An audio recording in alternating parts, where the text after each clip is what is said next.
মাদকের অপব্যবহার ও অবৈধ পাচারের বিরুদ্ধে জনসচেতনতা গড়ে তুলতে বুধবার রায়গঞ্জে এক সচেতনতা পদযাত্রার আয়োজন করা হয়।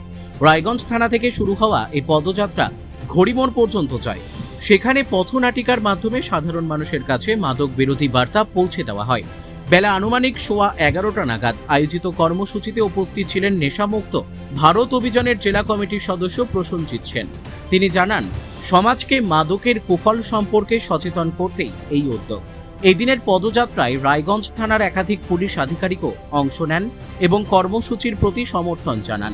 আমার নাম প্রসেনজিৎ সেন, আমি নেশামুক্ত ভারত অভিযান ডিস্ট্রিক্ট কমিটিতে আছি। আজকে রায়গঞ্জ থানার পক্ষ থেকে মাদকের অপব্যবহার ও অবৈধ পাচার বিরোধী একটা সচেতনতামূলক র্যালি ছিল, যেটা রায়গঞ্জ থানা থেকে শুরু করে আমাদের ঘড়িমোড় পর্যন্ত এই র্যালিটি সম্পন্ন হবে। কতদিন চলবে আপনাদের? আমাদের ডিস্ট্রিক্ট থেকে তো 26শে জুন উপলক্ষে 7 দিন ব্যাপী একটা প্রোগ্রাম চলছেই। তা সত্ত্বেও গোটা বছর ধরেই এই প্রোগ্রাম চলে।